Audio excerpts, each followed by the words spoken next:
Mind if I scoot back?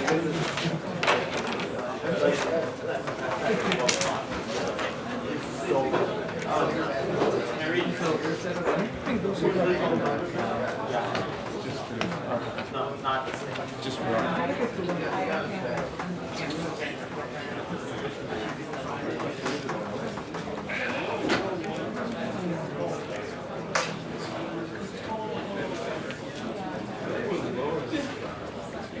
Okay, are there any questions before we get started?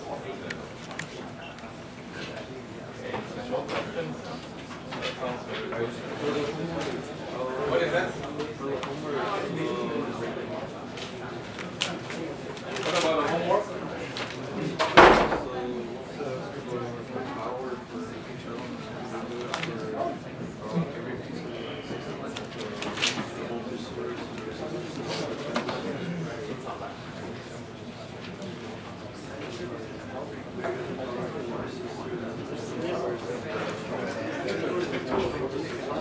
You can put in the independent sources as well. You want to add up and then you already. Okay. So let's proceed with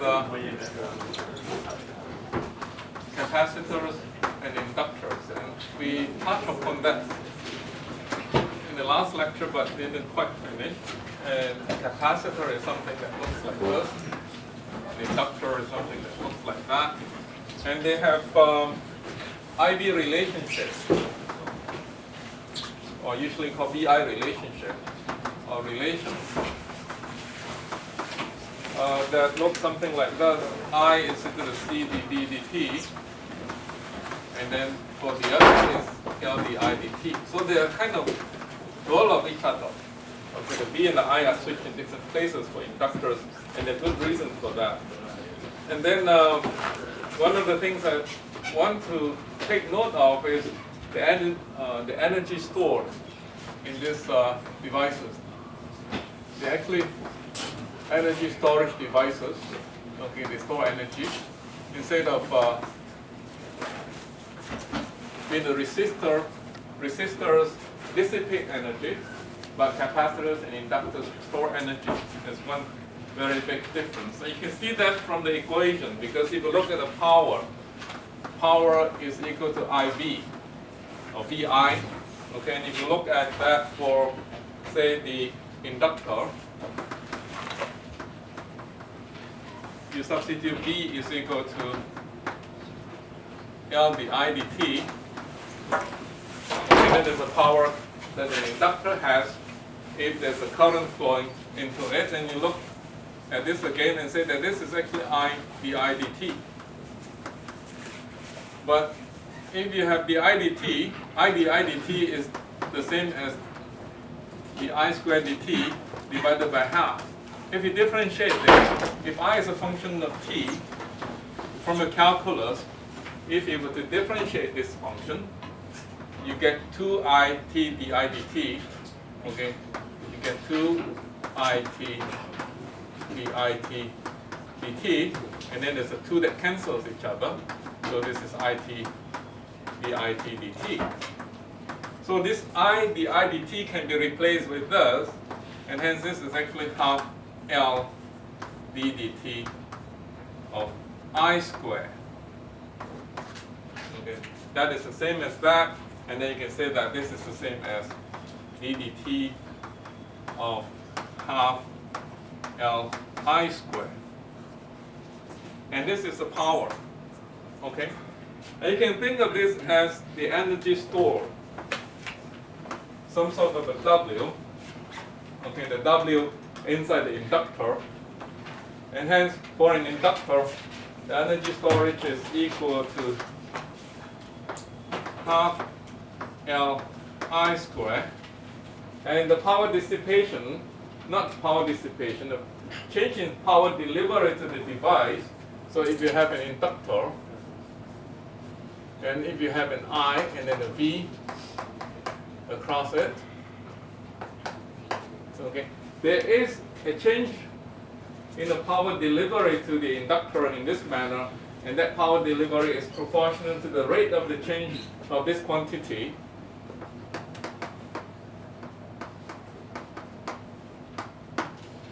Okay, and if this thing is absorbing power, then P must be positive because then power is flowing into it. But this thing can also give out power. Okay, so it can absorb power as well as giving out power. So if the stored energy is increasing inside this device, P is positive. However, if the stored energy is decreasing in this device, then it's actually giving out energy, and then P is going in the opposite direction. So if you look at WL as a function of time, if it's going upward, that means that the WL dt is positive. So it might look something like this. And then it means that it's actually absorbing energy from the outside world. Whereas if it goes to the next cycle, WL might look something like this, and in this case it will turn negative. Okay, its derivative will turn negative. Here it is absorbing energy.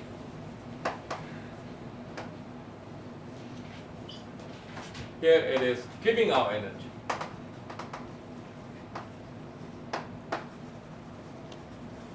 So an inductor can both absorb and give out energy because it's an energy storage device.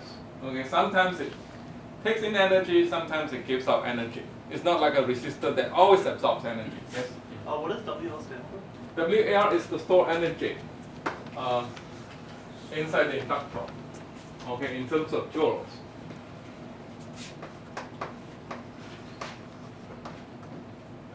Okay. So then you look at that for the capacitor, the same thing happens.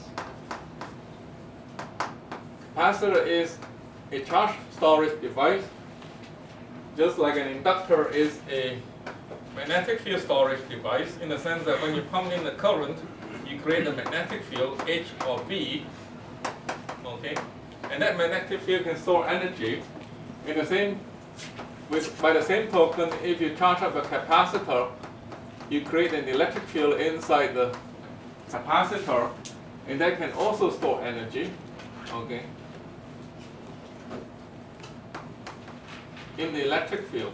And hence, if you look at the power relationship of a capacitor, is P is equal to VI, and then if you plug in this quantity over here, then this becomes equal to V C dV dt. Okay, going through the same exercise, this is half ddt, or ddt of half CV squared. If you were to differentiate this quantity, you'll get back this quantity. Hence WC, the energy stored in a capacitor, is half CV squared.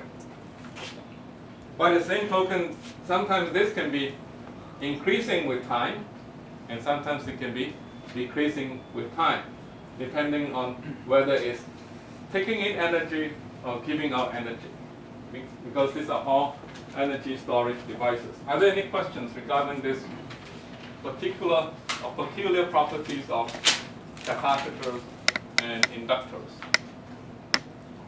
Okay. Yes. Any questions? Yes. Yeah, for the base equations over here, the I equals C dV over dt, Right. V equals L di. Are those for both capacitor and inductors? No, this is only for inductor. This is only for capacitor. This equation is for this device. This equation is for this device. Okay? You have to take note of that. L is the value often given to an inductor, and C is the value often given to a capacitor. Okay? So if there are no questions, I'd like to move on to reviewing complex numbers, because you need to use complex numbers a lot in this course. And it's in the last section of chapter 1, 1.4, but you have to actually go back to the appendix. Okay? So if no further question is needed, then we move on to reviewing complex numbers.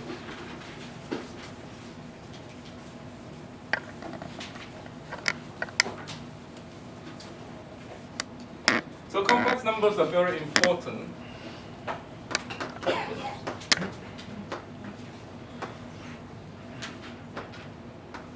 And complex numbers come about because we have to take the square root of -1. Okay. Square root of -1, and what is this quantity? This quantity is an abstract quantity in the sense that it's not real. It's not something that we know how to deal with. We just know how to count money. Okay? If you want to count something more than money, you have to think about something more abstract, which is how to count the square root of -1. Okay? Square root of -1 is usually regarded as plus or minus j, and it's replaced with this symbol. So that j squared, which is from this equation, equals -1. So j has a property that when you square it, it becomes 1.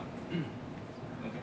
A complex number is a number that has both a real part and an imaginary part. For instance, if I write a number like 3 plus j times 2, that means that this number has a real part, which is 3, and then it has an imaginary part, which is 2. And the imaginary part and the real part cannot be mixed. Okay, you don't confuse them. Okay, that is what the complex number is. And it's very important in engineering. And you have to absolutely learn this knowledge. Otherwise, there will be a lot of equations in engineering that you cannot solve, even in physics and so on. Okay? So j squared is -1. There's something very important. And from this equation, you will figure out that j times j is -1. And if you divide this equation by j, if you divide by j on both sides, this j cancels, then you have, let me see, j squared is -1, so if this cancels each other, then you have j is equal to -1 over j. Okay, so if you take the reciprocal of j and adding a minus sign to it, you get back itself. Okay, just from this fact. Just from this fact that j squared is -1, jj is equal to -1, you divide both sides of the equation by j, you get this identity. Okay, which is something that is not usual for real numbers, but it's true for an imaginary number. Okay, so a general complex number is represented by two parts.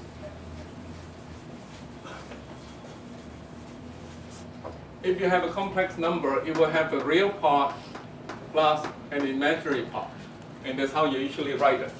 In some field, not in electrical engineering, you might write this as A plus IB, okay, where I represents J.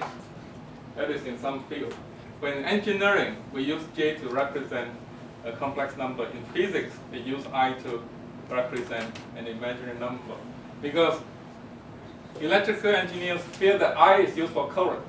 So I have to find another symbol for J, okay, for this square root of -1. But then physicists say J is used for current. So they use I. Okay, so both of these two communities are using different notation. But in the textbook, they also use this notation, A comma B. Okay, this is seldom used. So I would not use this notation. I'll just use this notation. And you can either write a complex number this way or that way. It doesn't matter, but I will exclusively just use this notation in this lecture. Okay? So if I have, say, another complex number, say C1 is equal to A1 plus JB1, and I have C2 is A2 plus JB2, and if I need to multiply them, C1, C2, I just multiply them by what you usually do in algebra.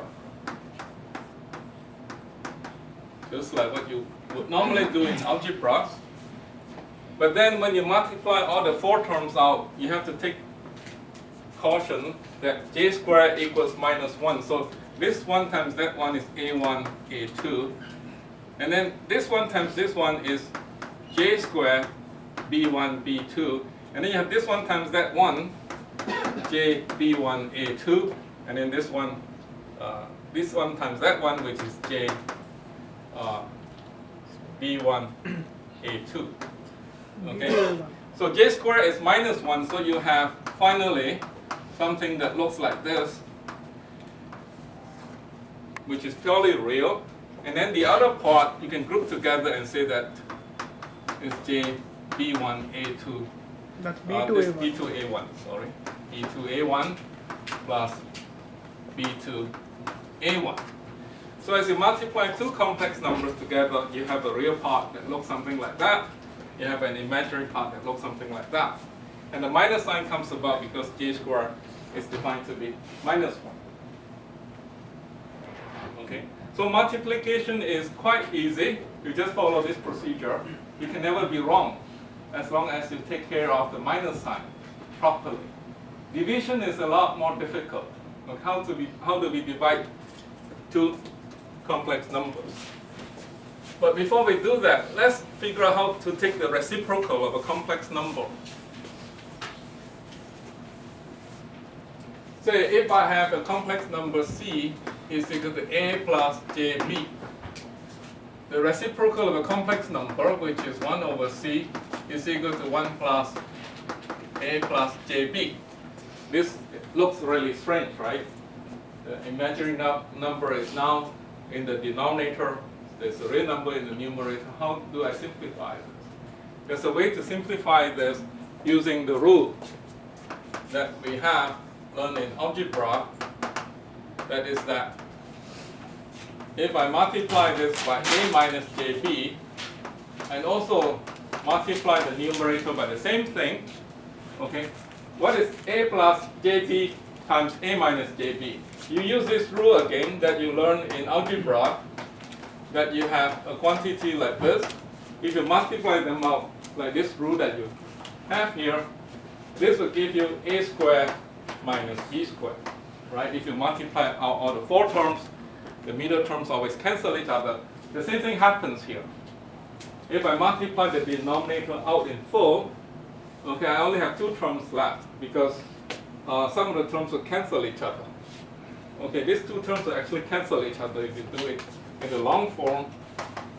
So finally, you have a squared minus jb squared. You have something like this. Applying this formula over here, calling the first term a, the second term jb. Okay? But then, what is jb squared? It's just minus b squared. So the denominator gives you something like this.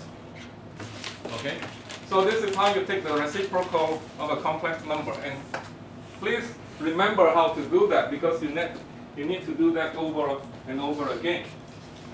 Okay, that's how you take the reciprocal of a complex number. And so because of that, now you know how to divide two complex numbers. So if you want to find a complex number which is a plus jb divided by c plus jd, you know what to do. You write it as a plus jb times the reciprocal of c plus jd, and you use that formula, that approach, in completing the square in the denominator and then multiplying something to the numerator. So you would have something like c minus jd and then c squared plus d squared. Just applying this formula to that reciprocal value. Okay? Then I just multiply out the numerator. I will have ac minus bd plus j bc minus ad over c squared plus d squared. So it's a lot of algebra. The algebra is kind of different from what you have experienced before in the sense that you always have to make sure that j squared becomes minus 1. And you never mix the real part and the imaginary part. They're different entities. Okay, never mix them. Professor? Yes? I think it's AC plus BD. What is that? It's AC plus BD. AC plus BD, yeah, you're right. This j times j gives you the minus 1, so thank you for pointing that out. Okay.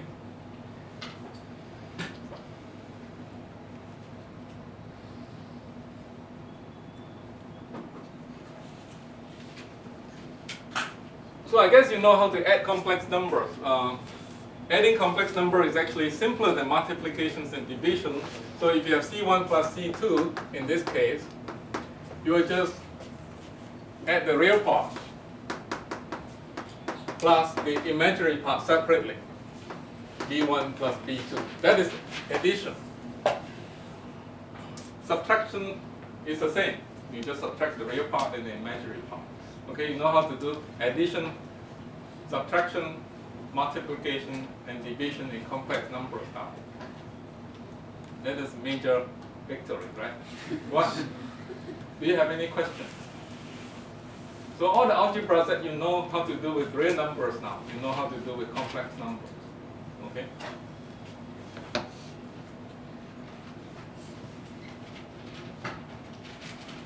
So I'd like to point out one fact. Why is complex numbers, why are they necessary? They're actually necessary because there are a lot of theorems in this world that are based on complex numbers. Say if I have this equation, ax squared plus bx plus c equal to 0. And if I solve this equation using my high school knowledge, I say that the solution to this equation is given by this.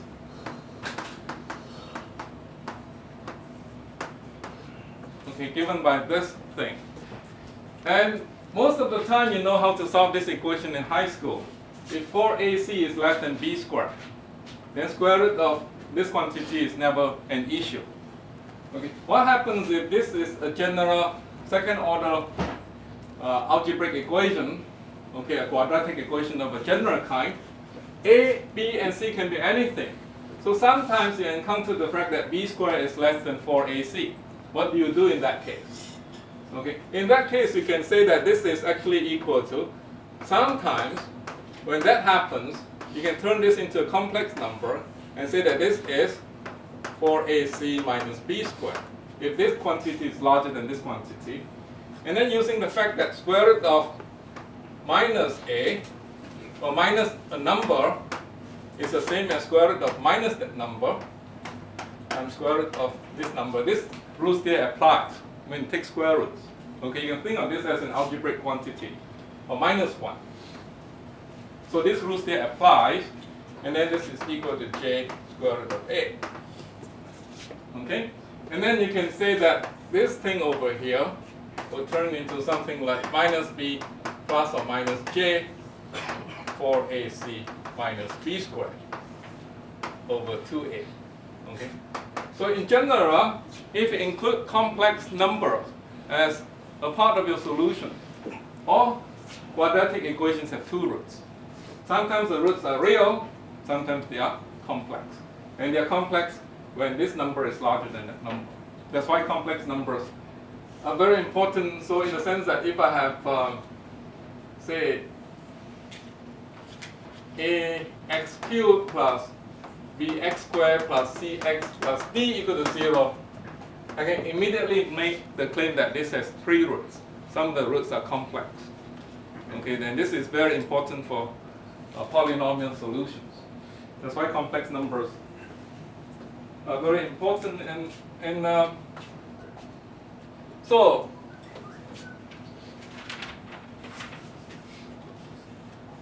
are there any questions regarding complex numbers? Okay. If not, then we denote complex numbers on the complex plane usually.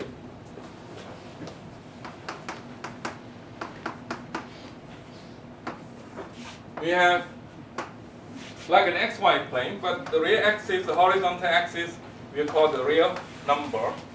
And then the imaginary axis, the vertical axis, we call the IM standing for imaginary. Okay. And then if you have a complex number, like if c is equal to 3 plus j2, I can denote this number on the complex plane in this manner. Its real part has 3 units. I can read off 3 units here. Okay. And its real part is that. And then its imaginary part has 2 units. I can read off this 2 unit over here. So this number is denoted by this point over here. And sometimes this is written as 3, 2. Okay, just like how you denote xy coordinate system, but bearing in mind that the two numbers means the real part of the number and the imaginary part of the number. Okay? So that is a complex plane. Any numbers can be put on the complex plane. You can have negative real part, negative imaginary part, and you can put any numbers on this complex plane. Are there any questions so far? Okay, so a number can be located here, a number can be located here, a number can be located here. And usually this is called a first quadrant. This is the second quadrant.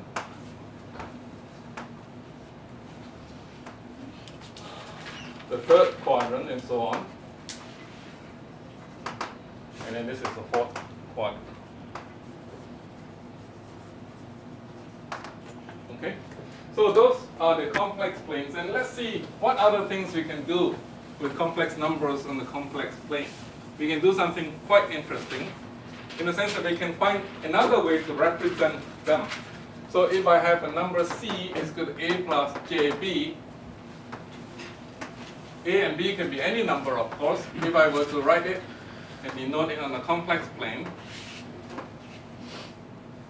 and this is called the ordinate, and this is called the abscissa, if you want to have another name. And then, if its real part is A, its imaginary part is B, this complex number can be denoted as such. And then you can think of it as a line that goes from the origin to that point. And that line makes an angle theta with the real axis, and then it has a length. The length of this line by Pythagoras theorem equals to a number. And how would you find L? L is equal to, by Pythagoras theorem, yes, the magnitude of that number. That's correct. The magnitude of that number, that's the correct answer. Give me the solution more explicit. Very good. But Pythagoras theorem is a squared plus b squared, which is also written as just the magnitude of the complex number c. Okay. This line is also called the magnitude of this number because it denotes how large it is in the sense how far it is away from the origin. Okay. The larger the complex number, the larger this length would be. If the number is out there, out there, out there, and out there, the L will become correspondingly larger. So this is the magnitude of the complex number. Okay? And then theta is equal to the arctangent of B over A from trigonometry. Right? This is B, this length is A, so B over A is the tangent of theta, so theta is equal to the arctangent of B over A. And this is also called the argument. So this is the magnitude. This is called the argument. Or sometimes the angle. Angle. Or sometimes just denoted as this. Okay? The angle of the complex number. So sometimes you will just see that this notation in your textbook, which is that the argument of the complex number c, or the angle of the complex number c, is just equal to tangent b over a. Okay, you would just have that as the notation, and that angle there means the argument or the angle of that complex number. Okay, so. But I can also write this complex number in a different manner. I can write it as the length A, the length C, sorry, the length of C, the magnitude of C, times sine theta plus j, cosine theta, am I right? Yeah, cosine theta, and sine theta. Okay, so if I take this length L, which is equal to magnitude C, okay, and take the cosine theta with respect to this length, or take cosine theta of this angle, and multiply by this length, I get A. Okay, this is just another way of expressing A plus JB. And if I take this length L and multiply by sine theta, I will get the length B. So the second term will give me B. Can everybody see that? Or you want me to go slower? That if you multiply this by cosine theta, this length by cosine theta, you get A. If you multiply this length by sine theta, you get B. So that is another way to express a complex number. And this is extremely useful. Extremely useful because you can express a complex number in a completely different way. It appears to be completely different using what is called the Euler's identity.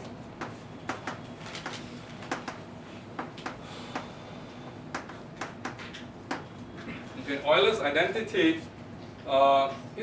he's a person who lived around this age, 1707 to 1783. Okay, very long ago. And he had an identity that says that e to the j theta is equal to cosine of theta plus j sine of theta. So exponential to an imaginary number is exactly the same as cosine of that number plus j times the sine of that number. Okay? And because of this identity, you can write the complex number in a very simple fashion. C is equal to C magnitude times e to the j theta. And this has a very beautiful form if you appreciate it. Okay, because it's so concise. And it can be used to multiply two numbers very easily together. And it can be used to divide two numbers very easily together.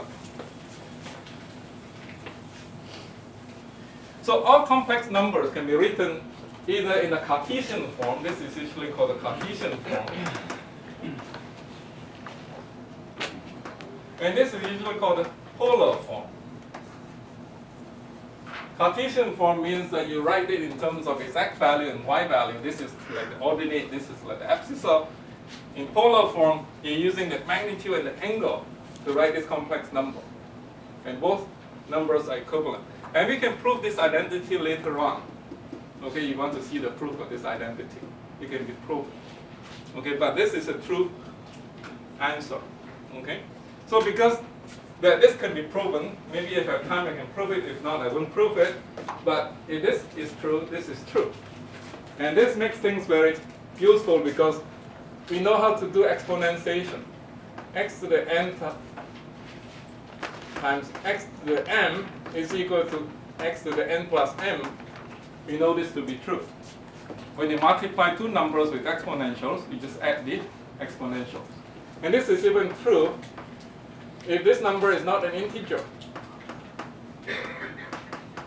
You can prove this as well. Okay, I won't prove it, but it's true.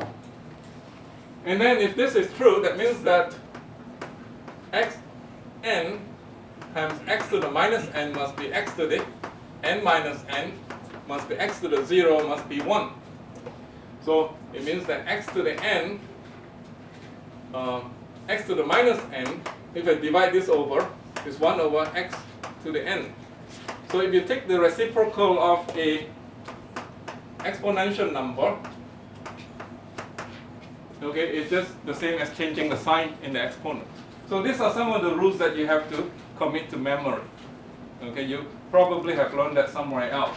So that makes multiplying two complex numbers very easy in polar form. Say if I have a first complex number that is written in this manner, and then I have a second complex number which is written in polar form in this manner. If I need to multiply them, I just multiply like what we do in algebra. This is just a times b. I'm just like multiplying four numbers together. Okay? If I multiply four numbers together, I multiply this together with that, and then multiply this together with that. Okay? How else can I simplify this multiplication? Well, since these are multiplying two numbers with exponential, I can apply this rule and say that this is C1, C2, e to the j theta 1 plus theta 2. Okay, this is true. I just add the exponents. I get that. Okay?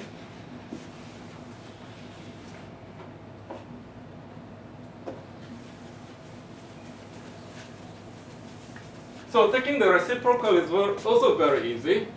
I wouldn't prove it, so if 1 over C1 is just equal to C1 inverse, and then e to the minus j theta 1. So taking the reciprocal is very easy, and then dividing two numbers is also very easy. It would be C2 magnitude C1 inverse times e to the j theta 2 minus theta 1. Okay? So polar form makes the multiplication and the division very simple, but it doesn't make addition any simpler. Okay, the Cartesian form is very good for addition. Because when you add, you're supposed to add the real part and the imaginary part separately. So the polar form is no good for addition and subtraction.